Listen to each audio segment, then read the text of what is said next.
todos estejam bem e em paz. Bem-vindos à nossa terceira aula da disciplina de Fundamentos da Informática do curso técnico de Informática para a Internet. Na aula 2, falamos sobre os sistemas operacionais e sua função no computador, que é gerenciar os softwares, basicamente, os softwares aplicativos, e o hardware, para que eles trabalhem em perfeita interação. Na aula de hoje, estudaremos sobre editores de texto e os navegadores de internet.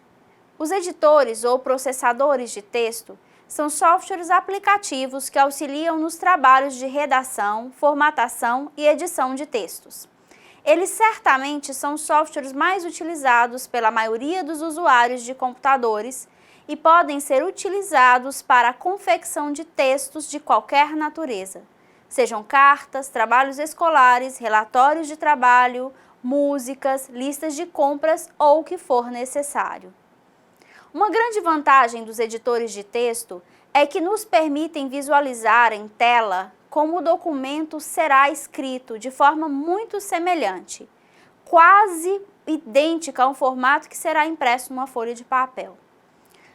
Como na maior parte dos softwares, os editores de texto eles exigem o pagamento de licenças de uso e outros que são gratuitos. Inclusive, nós podemos hoje encontrar editores de texto distribuídos pela internet em modo de aplicação, ou seja, não há necessidade de instalação do software no computador e podem ser acessados online na internet sem pagar pela instalação. E são muitos os editores de textos disponíveis no mercado, desde o mais simples, como o WordPad e o AbiWord, aos mais robustos, como o Microsoft Word e o LibreOffice Writer.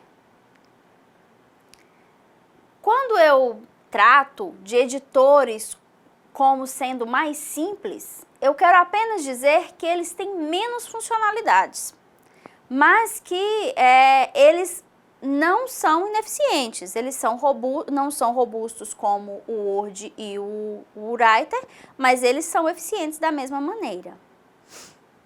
Nesta aula, nós trabalharemos com os conceitos de ações mais comuns nos editores de texto, mas nós utilizaremos como exemplos mais acessíveis pelo usuário, o Word e o Writer. No Microsoft Word, que é um software proprietário, para utilizá-lo é necessário adquirir uma licença de uso, paga. Ele faz parte de um pacote de aplicativos de escritório da Microsoft e que atualmente tem um custo médio anual de R$ 350 para uso doméstico em uma única máquina. Já o LibreOffice Writer, ele faz parte de uma suíte de aplicativos denominado de LibreOffice, que refere-se a um projeto de softwares livres, de código aberto, sem custo de instalação ou uso, e também faz parte de um pacote de aplicativos de escritório. Você pode me perguntar o que são os pacotes de aplicativo de escritório. E esses pacotes de aplicativos referem-se ao conjunto de softwares aplicativos distribuídos em formas de pacotes para facilitar as tarefas no trabalho, como planilhas eletrônicas, editor de apresentação, agenda e organizador pessoal, gerenciador de banco de dados, editor de imagens, editor de fórmulas matemáticas, entre tantos outros. Um ponto importante a ser considerado é o modo de guardar esses documentos quando são salvos. Quando salvamos um documento, ou seja, quando guardamos esse documento em uma memória permanente, usamos o padrão de salvamento daquele aplicativo. No Microsoft Word, o arquivo é em formato .doc ou .docx, caso seja utilizada uma versão mais recente do aplicativo. Já o LibreOffice Writer utiliza um padrão conhecido como ODF, que são os documentos em aberto, e salva seus arquivos em formato .odt, documento aberto de texto. Esses padrões de salvamento são chamados de extensões de arquivo. Uma extensão nada mais é do que o tipo de arquivo que será salvo, sendo que cada aplicativo tem sua extensão específica e nós podemos ver, por exemplo, que há um padrão diferente no salvamento desses arquivos. Mesmo com esse padrão diferente, eles podem ser compatíveis e permitem que documentos produzidos em um possam ser abertos e editados pelo outro. Entretanto, alguns recursos específicos de cada um deles pode não ser reconhecido ou compatível e apresentar algumas alterações no texto, de modo que alguns recursos não sejam reconhecidos de um aplicativo para o outro, que são os conhecidos textos desconfigurados. Já aconteceu de você digitar um documento, inserir imagens, formatá-lo conforme a sua necessidade, e quando precisou abrir em uma outra máquina, nada estava como você deixou? Textos sem alinhamento, tipo de letra diferente da qual você escolheu. Se isso já aconteceu com você, então é um exemplo prático de um arquivo desconfigurado por incompatibilidade de software. Vale ressaltar que os arquivos salvos no aplicativo Word não são compatíveis ao Writer, ou seja, o Microsoft Word não reconhece o padrão de salvamento do Writer, que é a extensão .odt.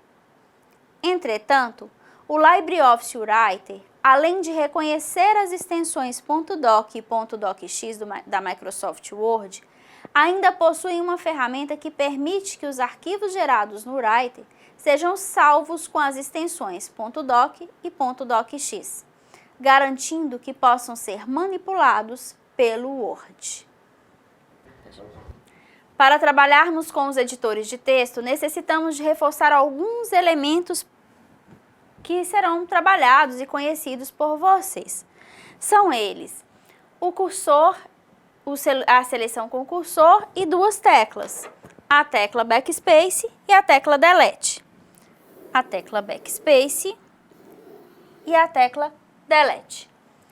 O cursor é geralmente uma linha vertical que fica piscando no monitor, algo próximo desta imagem aqui. Esse cursor, ele indica qual o local exato da tela, próximo ao caractere inserido no documento, e esse cursor vai ser usado a todo instante. Se inserirmos um texto longo e ao final nós percebermos que esse texto precisa de alguma modificação, que faltou alguma palavra, nós não precisamos apagar tudo e reescrever o texto todo novamente. Basta posicionar o cursor onde queremos inserir a letra digitada e pronto. A correção foi feita e sem retrabalho, sem continuar apagando e reescrevendo tudo novamente. Agora, se o problema não é a falta de uma letra, e sim a duplicação dela, nós podemos corrigi-la do mesmo modo. Então, você imagina que você vai lá e escreve a palavra aprendendo, com a sílaba DEM repetida. Aprendendo. Basta posicionarmos o cursor antes ou depois da sílaba repetida e apagar a duplicação, seja antes ou depois. Por que nós podemos usar antes ou depois? Porque nós temos esses dois recursos para apagar o texto no documento, utilizando o nosso teclado, que são as teclas Delete e Backspace. Para apagar os caracteres que estão à esquerda do cursor, ou seja, eles estão posicionados depois do texto, nós utilizamos a tecla Backspace. Em alguns teclados, a tecla tem o nome gravado na teclinha. Então, tem escrito Backspace na tecla. Em outros, tem apenas uma seta da direita para a esquerda, que é a mesma função, a função do Backspace. Então, observe a imagem. Esses dois exemplos que nós temos aqui são da tecla Backspace. O Backspace pode vir gravado o nome e o Backspace pode ter apenas uma seta de indicação de qual a direção será apagada aquele texto. Agora, para apagar os caracteres que estão à direita do cursor, ou seja, excluir o texto que está depois do cursor, basta acionar a tecla Delete, que é a nossa conhecida tecla Delete ou Del. Na imagem apresentada para vocês, vocês podem reconhecer essa tecla Delete. Geralmente, a tecla Delete também vem marcada na tecla como Delete. Em outros momentos, ela se chama apenas Del, mas vem grifada na tecla o Del. Como eu disse antes, a seleção do texto vai ser muito importante na nossa aula. E ela vai ser utilizada em diversos momentos. Isso vai facilitar o nosso trabalho. Vai facilitar todo o nosso trabalho com o editor de texto, porque todas as funções dependem da seleção. Um texto selecionado, quando nós precisamos mudar a formatação, mudar o texto de lugar, mudar de tamanho de fonte, cor de fonte, tudo nós precisamos de selecionar esse texto. E tudo isso a gente vai ver um pouco mais adiante. Bem, mas vamos a como fazer essa seleção. E para selecionar um texto, basta posicionar o cursor no início do texto a ser selecionado, posicionar o botão direito do mouse no final do texto e isso vai nos garantir essa sequência de seleção. Observe que o texto selecionado, evidenciado no editor, ele é marcado, ele é negritado. Então, observem a nossa imagem. O texto selecionado é diferente de um texto que não recebeu a seleção. O exemplo dado de clicar no início do texto e posicionar para o final, segurando o botão direito, não é o único modo de seleção. Há vários outros modos. E como exemplo, nós podemos selecionar uma única palavra. Para selecionar uma única palavra é bem mais fácil. Basta clicar 2 vezes sobre a palavra e essa palavra será imediatamente selecionada. Os comandos de seleção, eles são selecionados os comandos de seleção eles são usados para nós trabalharmos todo momento com os editores de texto. E para isso, nós vamos reconhecer uma sequência de comandos que nos permite fazer essa seleção. Isso nós veremos mais adiante. Agora, observem as telas principais dos 2 aplicativos, do Microsoft Word e do LibreOffice Writer.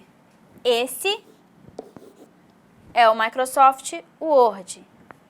Esse é o LibreOffice Writer. Observem que as janelas dos aplicativos são muito semelhantes. Ambas trabalham com uma área em branco que simula uma folha de papel. Todas têm uma margem horizontal e vertical. Então, nós conseguimos ver através das réguas quais são as margens que nós temos para cada um desses aplicativos. Eles são muito semelhantes. Então, quando a gente vai trabalhar com esses aplicativos, não há uma diferença entre um e o outro. Observem que ambos possuem as barras de menus e essas barras de menus também são semelhantes e distribuem e nos permitem diversas funcionalidades, que são as ferramentas disponíveis pelo editor. Essas são as nossas barras de menus.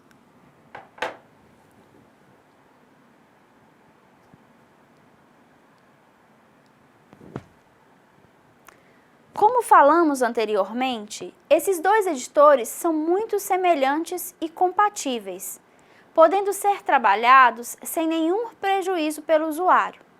O que define a escolha de um ou de outro é a sua preferência pessoal ou a sua disponibilidade de acesso a um ou outro. Vamos conhecer agora o Microsoft Word 2007. Nele, detalharemos sobre as principais funcionalidades e ferramentas de um editor de textos.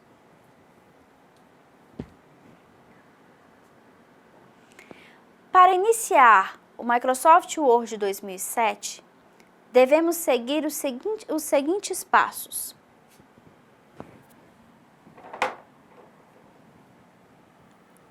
Iniciar.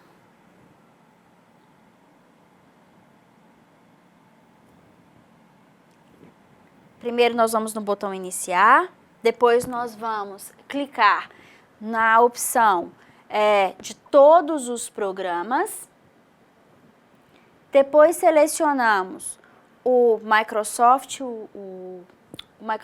Office e depois selecionamos o nosso Microsoft Office Word 2007.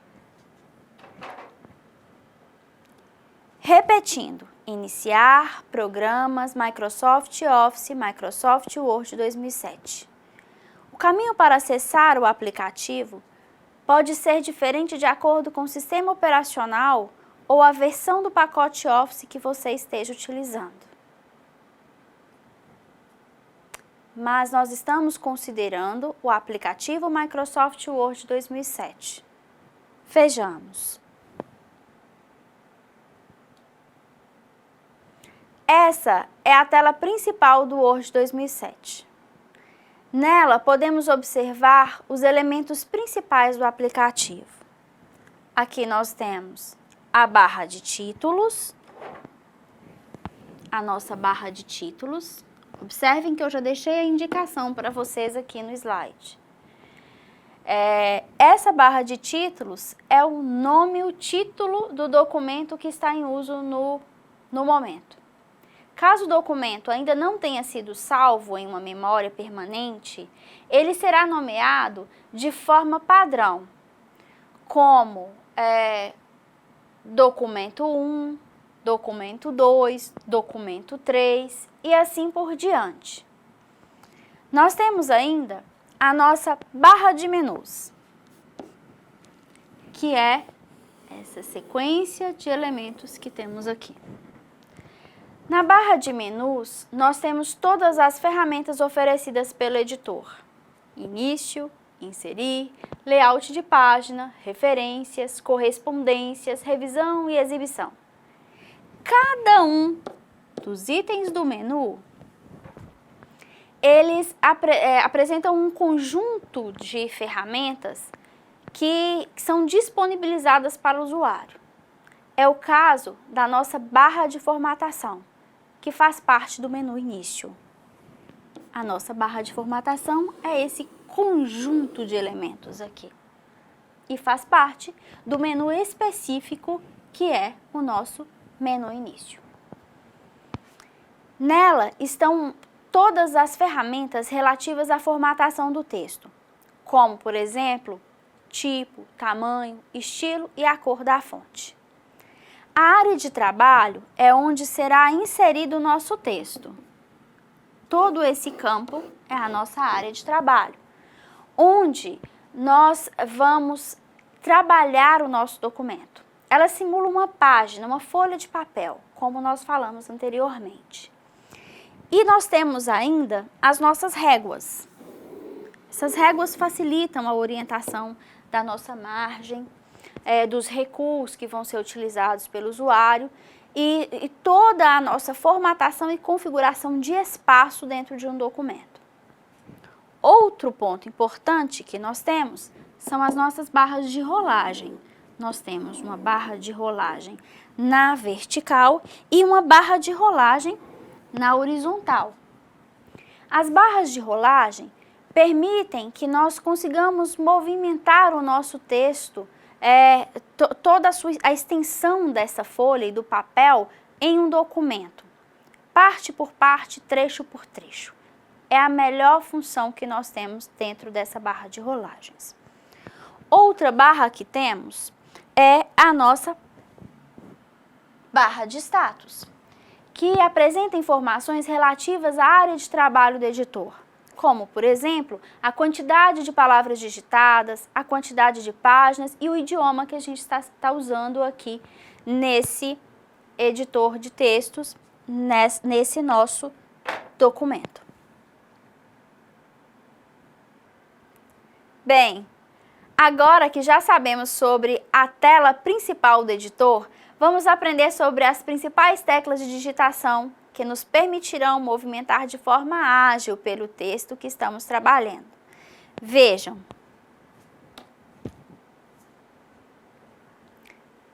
No início desta aula falamos sobre o cursor. Agora aprenderemos a movimentar o cursor com uma maior agilidade e precisão usando as teclas de movimentação.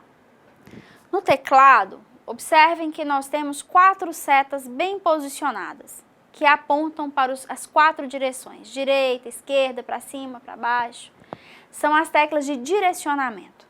Elas nos permitem movimentar o cursor da direita para a esquerda, da esquerda para a direita, de cima para baixo, de baixo para cima.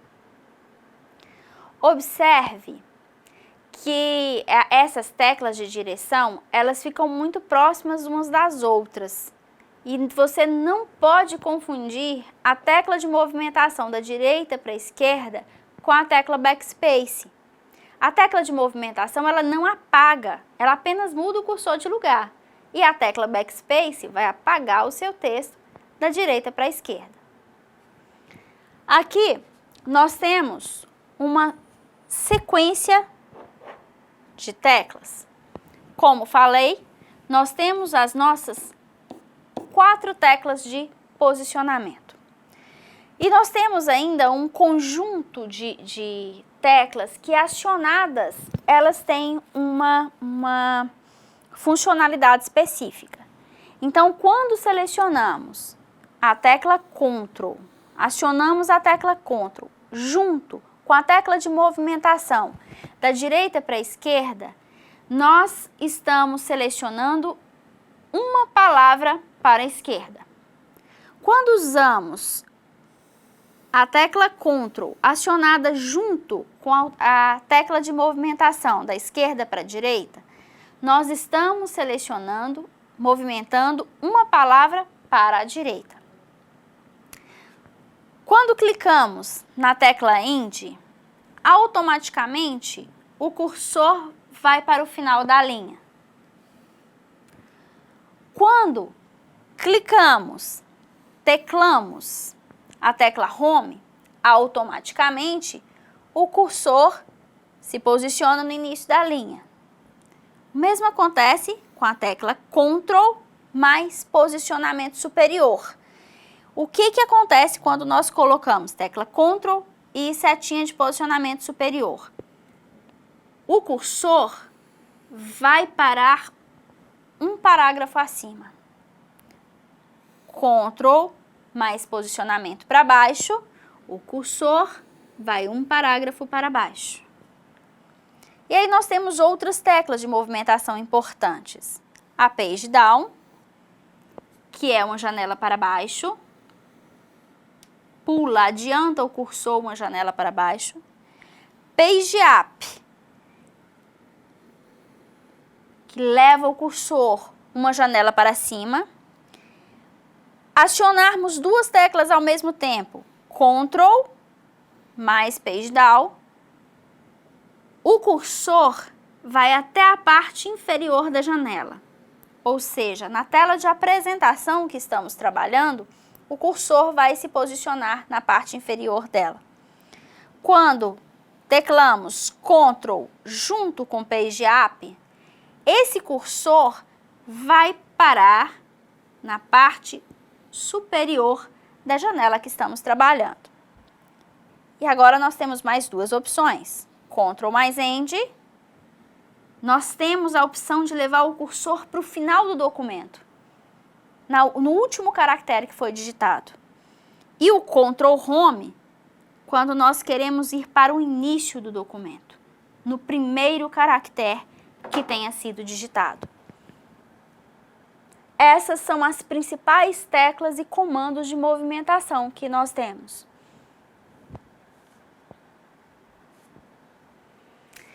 Vamos conhecer agora o botão Office.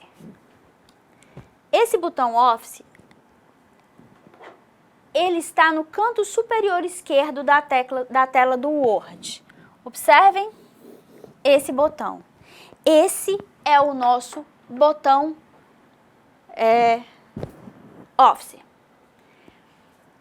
Nesse botão, nós conseguimos executar algumas funções importantes. Criar um novo documento, abrir um documento existente, salvar um documento ainda não salvo. E para criar um novo documento no Word 2007, é necessário selecionar esse botão Office e depois selecionar Novo. Ao clicar em Novo, abrirá uma caixa de diálogo, Novo Documento, que deverá ser escolhida uma opção que mais lhe atenda. Nesse nosso exemplo aqui, observem que abriu a janela de Novo Documento, nós selecionamos modelo de documento em branco ou recente e aqui nós escolhemos um documento em branco. Após isso, aciona criar e esse novo documento vai ser aberto, ou seja, criando um documento totalmente novo para que nós possamos trabalhar. Para abrir um documento já existente, é necessário acessar o botão Office e em seguida selecionar a opção Abrir. A partir disso, você deve indicar o caminho do documento a ser aberto, ou seja, informar em qual local esse documento foi aberto, onde esse documento está armazenado, onde ele foi guardado. Outra opção que temos é a opção Salvar Como. A opção Salvar Como, ela deverá ser utilizada quando o arquivo que estiver sendo salvo pela primeira vez, você define onde você vai guardar. Então, deste modo, você pode indicar onde você vai salvar, onde vai guardar esse documento e com qual nome. Pode ser usado ainda quando você quer salvar um documento que já foi salvo, mudando de lugar ou de nome. Ao utilizar essa opção Salvar Como, você deve informar onde ele foi salvo de forma adequada. Lembrando que os documentos salvos no Word 2007 utilizam a extensão .docx. A nossa outra opção é o botão Salvar, apenas Salvar, que deverá ser utilizada todas as vezes que o usuário quiser gravar alterações realizadas em um documento que já foi salvo anteriormente. Então, antes você usou Salvar Como, determinou o caminho, o nome que ele seria usado, e ao longo da edição do texto, você decide que você quer salvar o documento novamente, salvar as alterações feitas. Basta clicarmos no botão Office, Salvar.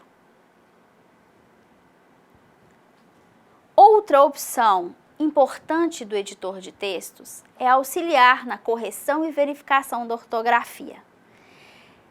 E para isso, nós vamos verificar um outro ponto importante, que é a verificação de ortografia e gramática.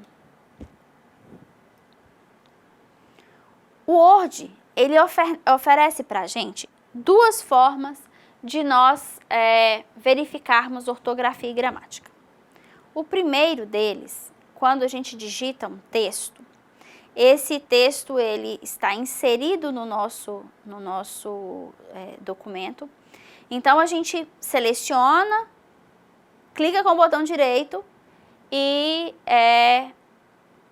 automaticamente ele já vai sublinhar que esse texto tem algum problema ou não, e aí a gente consegue clicar com o botão direito e vai aparecer um menu de opções para que nós possamos corrigir a palavra. E essa palavra, ela automaticamente é grifada. Vocês já devem ter observado isso. Uma outra forma que nós temos de trabalhar com a ortografia e gramática do documento é quando nós acionamos o nosso menu de revisão. Então, basta nós irmos em menu de revisão, revisão de texto, ortografia e gramática. Nesse instante, abrirá a nossa caixa de diálogo de verificação de ortografia e gramática. Qual a vantagem disso? Quando nós temos uma verificação automática do documento, que apareceu lá um textinho vermelho, um textinho grifado, a gente clica com o botão direito, a verificação é feita somente naquela palavra a ser modificada. Quando a gente abre essa caixa de diálogos, ela permite que a verificação seja feita em todo o texto. Rodapé, no corpo do texto, tudo que está disponível a gente consegue verificar aqui dentro dessa caixinha. Observe que nessa gramática a gente consegue ter várias opções, várias possibilidades de correção. Então, essas opções são, primeira delas, não encontrada. Na opção não encontrada, é onde é apresentada uma palavra que ela não existe no dicionário, ou seja, a palavra não é encontrada porque ela não é reconhecida pelo editor e em nenhum dos dicionários que o aplicativo contém. Então, no nosso exemplo, observem que a palavra gramática, ela não tem acento. Então, essa gramática aqui, ela está grifada automaticamente no texto. Então, logo, ela vai aparecer em uma opção de não encontrada. Outro ponto que nós temos são as sugestões. Aqui em sugestões, seria listado, caso tivessem sugestões no dicionário, todas as possibilidades que nós teríamos para corrigir uma palavra que está errada, que está grifada, que precisa de uma correção. Outro ponto que nós temos é ignorar uma vez ou ignorar todas. Ignorar uma vez vai fazer com que aquela palavra relacionada ao texto não encontrado, ela continue sendo procurada ao longo do documento e caso ela precise ser modificada, nós tenhamos a possibilidade. E quando nós temos ignorar todas as vezes que essa palavra tiver uma recorrência ao longo do texto, ela vai ser ignorada. Ou seja, depende se nós queremos ignorar apenas uma vez ou ignorar todas as vezes. Deste modo, ignorar todas deixa a palavra relacionada na caixa não encontrada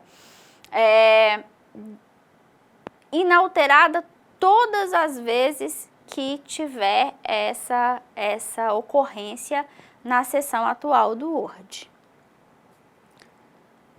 Uma outra possibilidade que nós temos é adicionar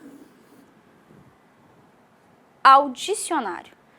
Essa opção, ela permite que o dicionário, ao qual nós queremos encontrar essa palavra inserir essa palavra não encontrada, ele reconheça essa palavra em outras vezes. Então, das próximas vezes, ele vai reconhecer aquela palavra no dicionário. E aí nós temos outras opções, alterar todas e a autocorreção. Altera a palavra selecionada, alterar todas, vai alterar todas as palavras no texto. E a autocorreção vai conforme o editor reconhece da melhor forma possível. Se a caixa estiver vazia, não encontrada, pode-se corrigir manualmente caso seja necessário. Tá? Então, isso nós conseguimos fazer a partir desses botões. Alterar todas, que altera a palavra relacionada na caixa não encontrada para uma palavra selecionada na caixa de sugestões, para todas as ocorrências existentes no texto. A autocorreção adiciona uma palavra à lista de autocorreção para que o Word possa corrigi-la. E essa correção é feita automaticamente, em quaisquer ocorrências que essa palavra acontecer. Então, se a palavra está com ortografia incorreta, na medida em que o texto é digitado, ela é modificada, corrigida automaticamente. No caso de opções, vai exibir uma caixa de diálogo na qual pode-se especificar as regras que o Word vai utilizar para a verificação ortográfica. E nós temos ainda a opção de desfazer, que vai reverter as ações mais recentes, como ignorar, alterar, adicionar e todas as opções que serão construídas durante a sessão de verificação ortográfica atual. E, por fim, nós temos os botões cancelar e fechar, que a princípio vai encerrar a caixa de diálogo, mas não reverte a nenhuma das alterações efetuadas. O nome do botão cancelar, ele será alterado para fechar depois que for efetuada alguma alteração no documento. Então, inicialmente aparece cancelar, depois isso vai mudar, vai ser modificado para fechar, e aí sim a gente fecha a caixa de diálogo e pode trabalhar com outro tipo de manipulação de dados dentro do editor. Bom, uma outra forma que nós temos, uma outra ferramenta, um outro serviço, é copiar partes do texto de um local para o outro. E também mudar, não só copiar um trecho, repetir aquele trecho em outro local, como recortarmos, tirarmos de um lugar e levar para o outro. E para esses comandos, para isso nós precisamos de 3 comandos, que é o recortar, o copiar, o colar. E eles estão presentes no menu editar. O comando recortar remove o texto em elementos gráficos selecionados pelo usuário e vai inserir em um ambiente reservado, chamado de área de transferência, onde vão permanecer até serem substituídos por um novo item. Então, a gente vai lá, seleciona, clica em recortar. Ele vai para um campo e fica um tempo ali, até que eu use uma outra função. Então, se eu quiser colar várias vezes aquele mesmo trecho, eu posso.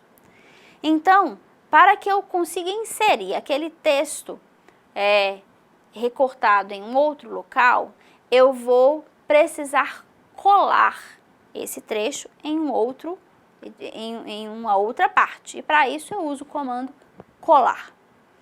O comando colar insere a cópia do documento copiado. E esse comando, ele só vai estar disponível, só vai ser possível trabalhar com ele se eu tiver algo lá na minha área de transferência. Se eu tiver copiado algo ou se eu tiver recortado algo. Então, se o texto selecionado se eu não tiver nada ali dentro, eu não consigo colar em lugar nenhum. O comando copiar, ele vai copiar o texto ou elementos gráficos, o que eu quiser copiar ao longo do meu documento. Após a minha seleção, eu seleciono, aciono o botão copiar e esse botão vai levar o que eu copiei para uma área de transferência.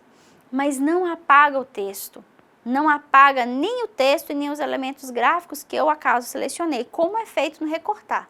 O recortar eu tiro aquela parte selecionada e colo em outro local. Não é o caso do meu botão copiar, que ele apenas copio e mantém aquela parte original ali dentro. Observem que eu tenho aqui dentro do meu slide, eu tenho as minhas opções de botão. Então, eu tenho menu, início, recortar, copiar e colar. Essa é a característica principal que nós temos dentro dessa nossa ferramenta de copiar e colar. Observem agora a caixa de diálogo, formatar fonte. Com essa caixa de diálogo é possível gerenciar a formatação do texto digitado no documento. Aqui nós conseguimos definir cor de fonte, tipo, estilo da fonte e tudo que nos é possível. Então, nós temos fonte, uma relação de nomes de tipos de fonte que nós podemos selecionar movimentando essa barrinha de rolagem aqui. Nós temos um estilo de fonte que é definido com 4 elementos básicos, o regular, itálico, negrito e negrito e itálico ao mesmo tempo. Então, eu quero o texto como está, é regular. Eu quero o texto em itálico, um pouco inclinado da esquerda para a direita. Negrito, que é um texto com um pouco mais de tinta, um sombreamento maior. E negrito e itálico ao mesmo tempo. São as nossas opções de estilo. Além disso, nós conseguimos formatar o tamanho da nossa fonte, que também tem uma opção de diversos tamanhos pré-definidos que nós conseguimos percorrer com essa nossa barrinha de rolagem aqui. A cor da fonte, com essa setinha, vai abrir para a gente uma paleta de cores, um jogo de cores, onde a gente escolhe aquela cor melhor para ser inserida. Quanto ao estilo, o estilo pode ser... tem várias formas de sublinhar esse texto e nós temos os efeitos. Aqui na opção de efeitos, nós podemos ter o efeito de taxado duplo, sobrescrito, subscrito. Sobrescrito é quando nós temos um número acima. Então, imagina que eu quisesse colocar x elevado a 2. Então, eu tenho aqui um valor sobrescrito. Eu tenho x elevado a 2. O x está no padrão normal. O 2 está sobrescrito. Quando eu quero subscrito, um exemplo é quando eu quero um número 10 na base 2, por exemplo. Agora eu tenho 10 no padrão normal e o 2 subscrito, abaixo do padrão de linha. Nós temos ainda sombras, contorno, relevo, baixo relevo, versalete, todas em maiúscula. Quando eu quero mudar um padrão normal, tá em minúsculo ou tá minúsculo e maiúsculo, eu quero colocar tudo em maiúsculo. Isso é extremamente útil quando a gente vai criar sigla de uma maneira qualquer, a gente pode mudar essa configuração. E o oculto, que é ocultar isso no texto mesmo. Uma grande vantagem que nós temos nessa caixa de diálogo de formatação de fonte é que nós temos uma área de visualização. E nessa área de visualização aparece aqui dentro desse campo o texto formatado exatamente como nós definimos. Se foi com a fonte Arial, por exemplo, tamanho 16, amarelo, em negrito, com taxado duplo, sobrescrito, exatamente como nós definimos nessas configurações, vai aparecer aqui nesse campo de visualização, como nós queremos que esse texto seja reconhecido. Isso facilita a nossa formatação de fonte.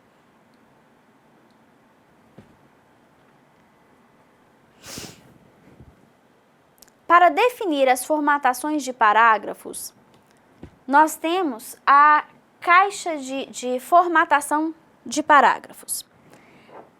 Dentro dessa caixa de formatar parágrafos, ela nos permite configurar o parágrafo da melhor forma possível, conforme a nossa necessidade de trabalho. Vale lembrar que toda formatação somente vai ser válida com o trecho que estiver sido selecionado. Então, eu seleciono um parágrafo e, a partir dessa seleção, eu venho formatando, configurando esse trabalho. Então, aqui nós temos a opção de alinhamento, né? Então, essa opção de alinhamento aqui, a gente tem várias opções para alinhar. Eu vou ter o texto alinhado à direita, alinhado à esquerda, justificado ou centralizado, o que nós já somos acostumados a fazer às vezes quando a gente vai digitar um texto ali. Outro ponto que é muito usual é quando a gente usa os recuos. Então, a gente tem o recuo à esquerda ou o recuo à direita. E o que é recuar? É eu levar esse texto mais adiante da minha margem.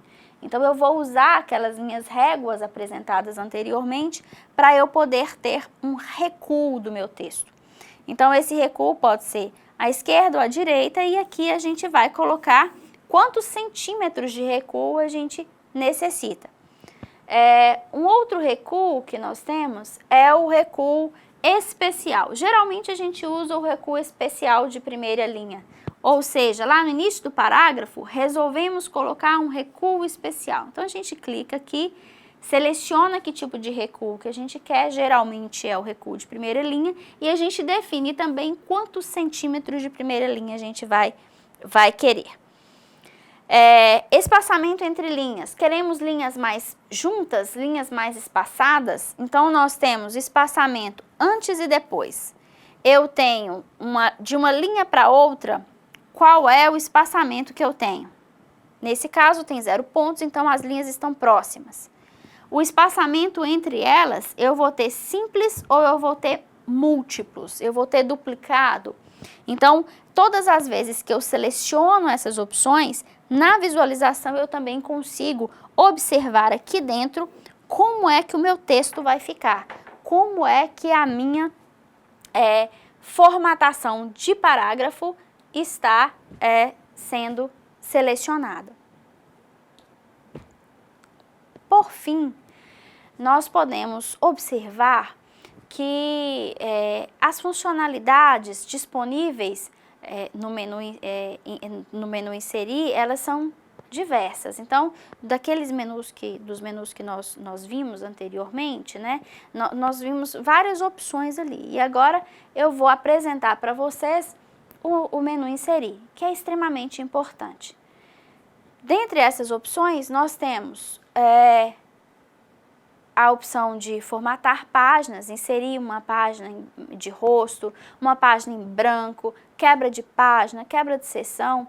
Essas são funções muito importantes quando nós vamos criar trabalhos científicos.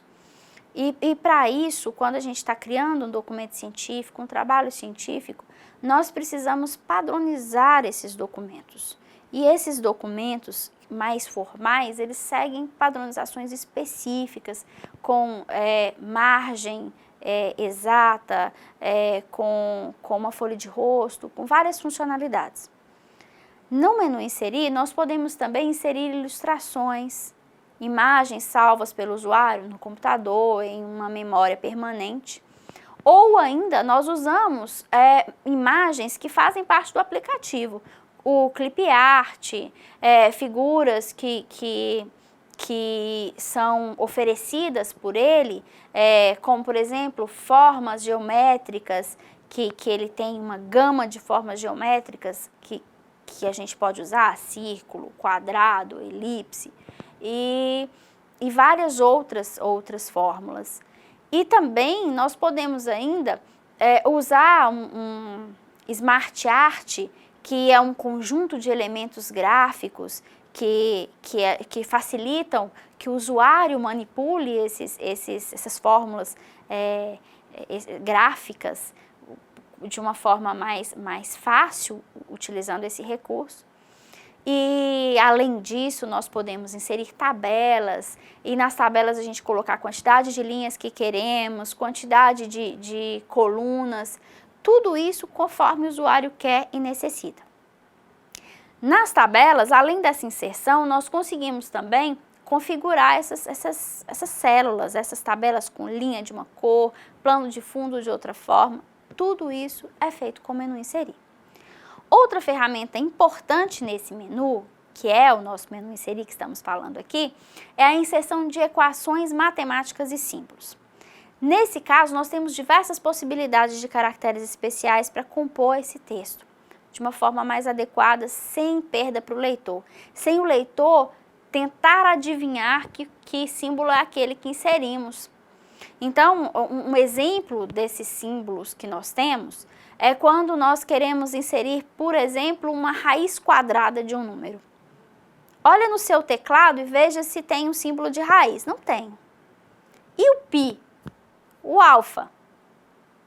São tantos símbolos que não compõem esse nosso teclado, então, para que nós consigamos recuperar esses símbolos, nós vamos usar inserir símbolos ou inserir as nossas equações matemáticas. Uma ação que facilita esse menu é a configuração de cabeçalhos e rodapés, como a numeração de páginas. Nessa parte, basta nós clicarmos em um dos botões, escolher a configuração de inserção que vai atender melhor a nossa necessidade e pronto, a tarefa está realizada. Se eu quero inserir número de página à direita, centralizado, à esquerda, não tem problema. Eu vou clicar no botão, vou definir qual é aquela opção que me interessa, vou marcar e a minha tarefa está pronta. Bom, então, dentro disso, nós falamos de diversas opções e elas são apenas algumas entre as muitas funcionalidades desse menu. E esse menu, vocês devem aprendê-lo de uma forma prática. Como? Abrindo o aplicativo e manipulando, inserindo elementos, trabalhando com esses elementos, para que vocês consigam reconhecer a sua funcionalidade de fato.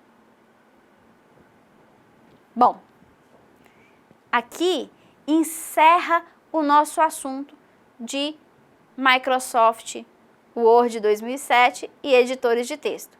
Vamos falar um pouco agora sobre os navegadores de internet, ou seja, a internet como um todo e os seus navegadores.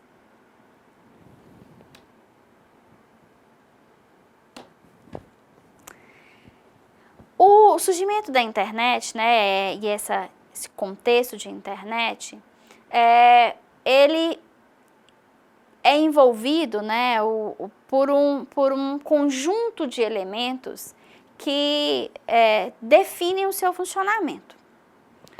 E como é que se dá isso? A internet, essa conexão de internet que temos, ela é feita como uma grande rede de comunicação. Então, nós temos o acesso à internet como um conjunto de componentes, um conjunto de ferramentas e computadores que se comunicam, que conversam entre si e permitem que nós tenhamos essa interação. Quando nós falamos de internet, estamos nos referindo a uma grande rede de dispositivos computadorizados e esses dispositivos, eles nos permitem conversar, permitem a nossa comunicação. Essa grande rede é conhecida assim porque ela tem um alcance mundial, com uma enorme infraestrutura de rede de telecomunicações. Então, essa conexão, ela é tão grande, mas ela não era assim. Antes, no início, quando ela foi criada, ela tinha uma conexão muito simples. E para que vocês conheçam sobre isso, nós vamos falar um pouquinho sobre a primeira rede de computadores.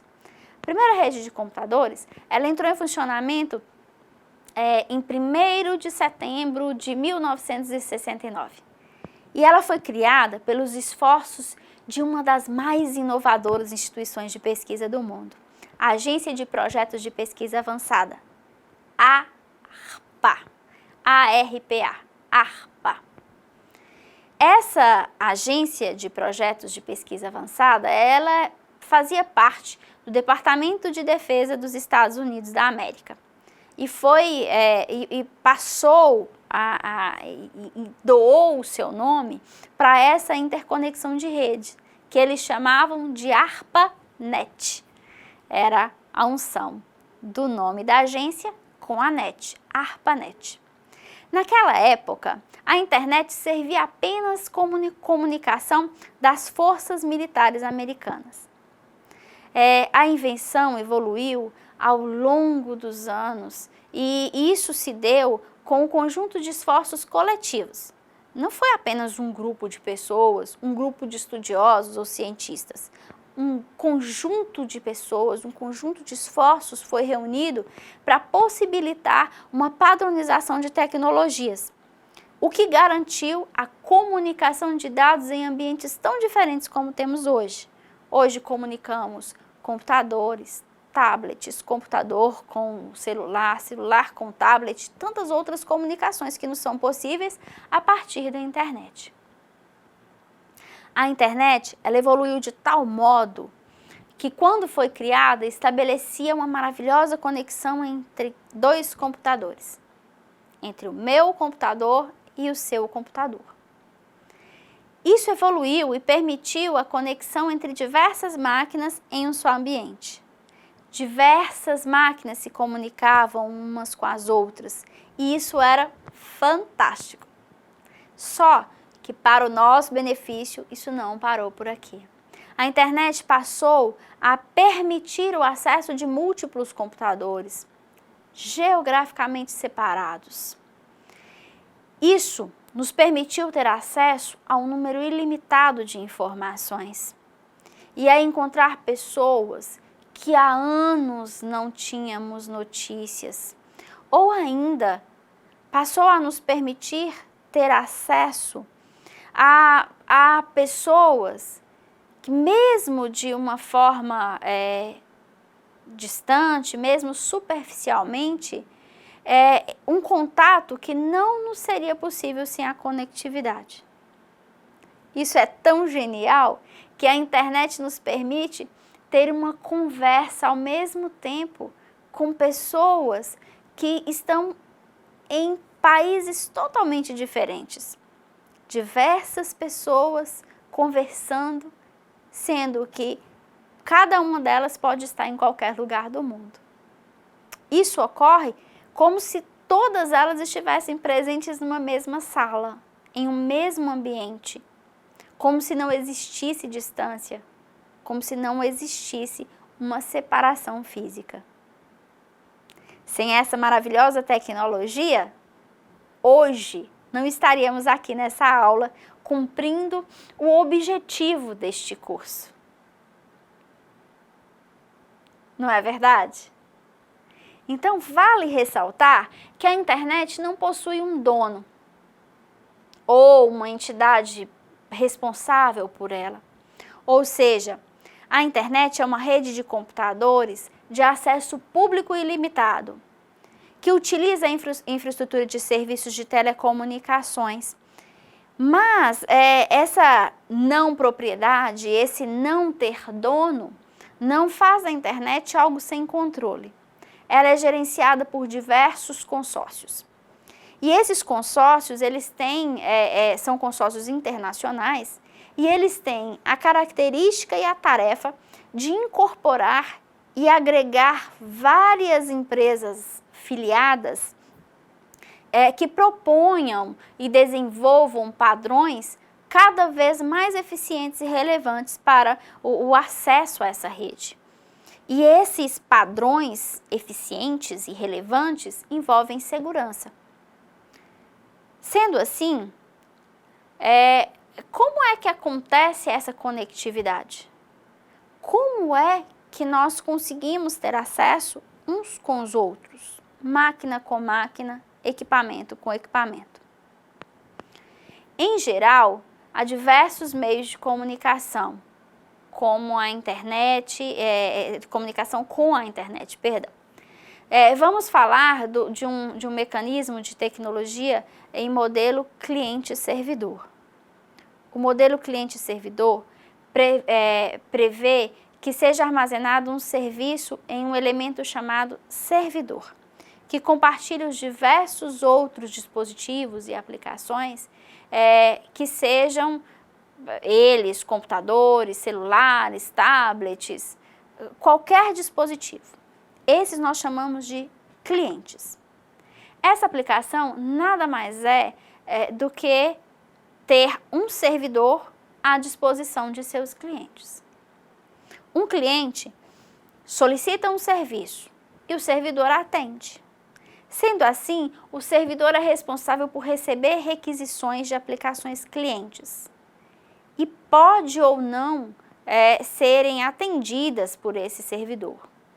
Ou seja, eu solicitei um serviço, o servidor está lá para me oferecer, mas ele tem esse serviço disponível para me dar? Ele pode, naquele instante, me entregar esse serviço? Está disponível o serviço que eu solicito? Então, essa é a questão cliente-servidor. Um exemplo dessa aplicação é o nosso curso, a nossa aula. Um determinado dispositivo ou aplicação, não importa onde está, recebe a gravação dessa aula e vocês, independente de onde estejam, conseguem acessá-la como se estivessem no seu próprio computador. Isso é rede. Isso é internet. A máquina de vocês vai solicitar de outra máquina, um servidor, que armazena o vídeo da aula e disponibiliza o recurso a vocês. Os dados da aula estão armazenados em um servidor e vocês, em suas máquinas, são os clientes. Então, nós temos um servidor que armazena essa aula, esse vídeo da aula. E vocês, por meio de um clique, vocês solicitam do servidor que armazena o vídeo a aula para vocês assistirem. Compreenderam como funciona essa aplicação? A ferramenta ou aplicação que nos permite o acesso direto com a internet é o chamado navegador.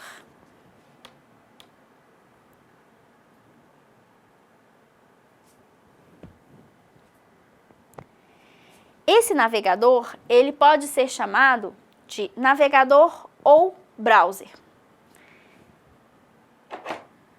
E nós temos, dentro desses navegadores ou browsers, aplicações de software. Então, todos esses navegadores são softwares que permitem a interação entre o usuário e a rede mundial de computadores.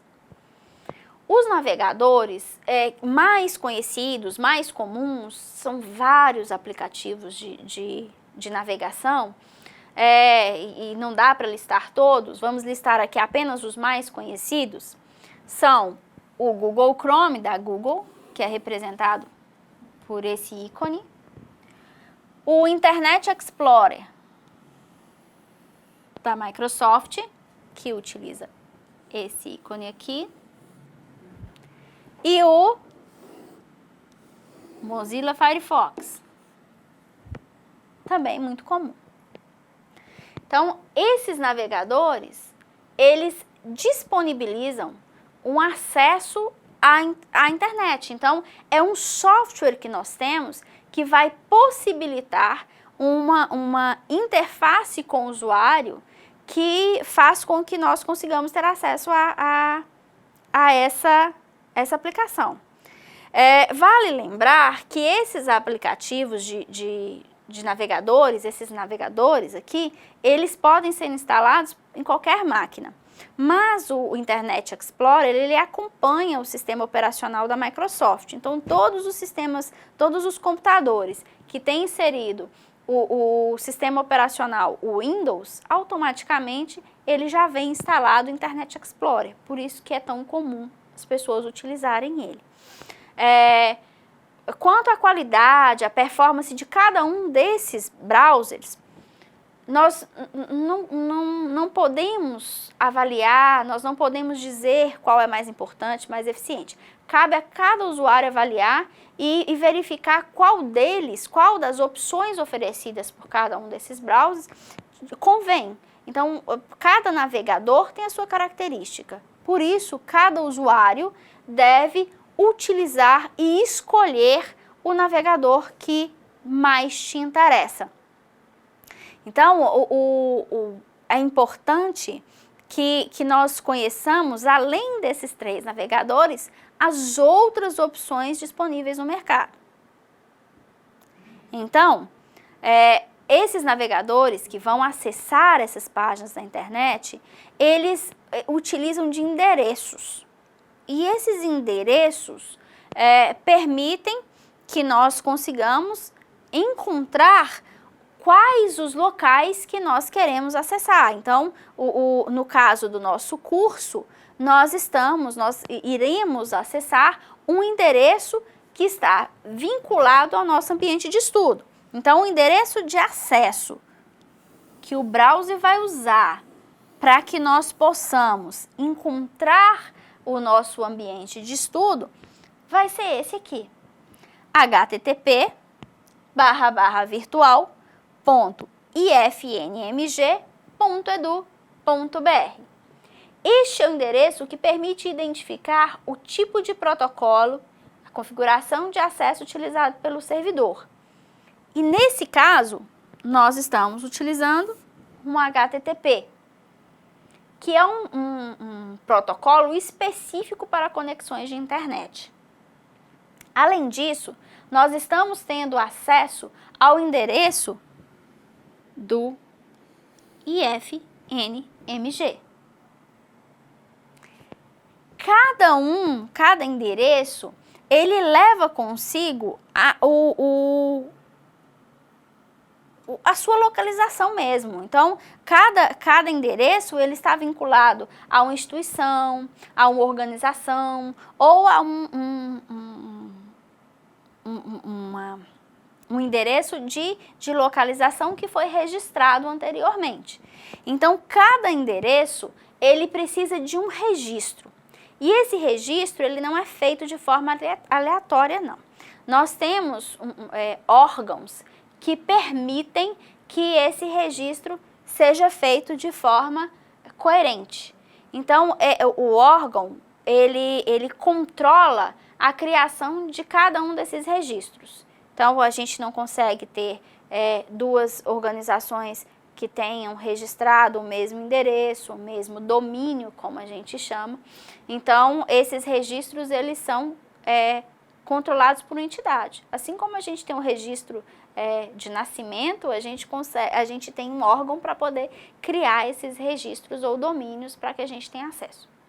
Observe que os endereços da internet possuem sempre uma opção de .edu, .com, .gov, e isso representa o serviço oferecido pela empresa registrada. Então, aqui no nosso exemplo, nós temos .com, .edu, .net, .gov, .org. O .edu, que é o caso aqui do nosso endereço do ambiente, refere-se a instituições de ensino.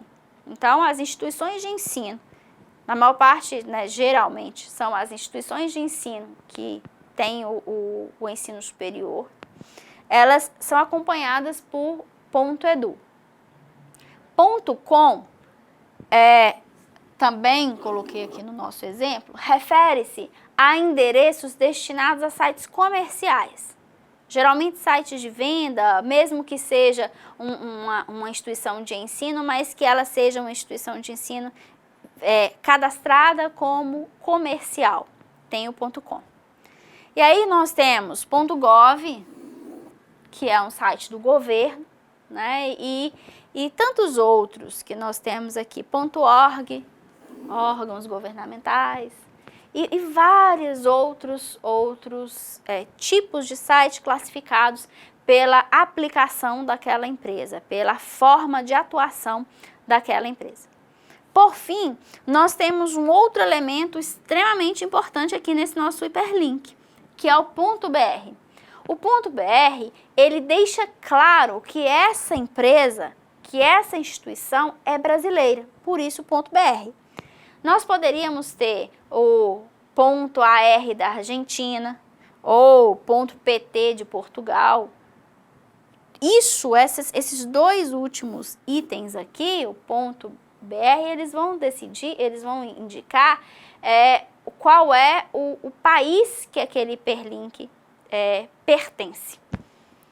E nós temos ainda um acesso direto a endereços, que são os links. Geralmente nós temos páginas com links.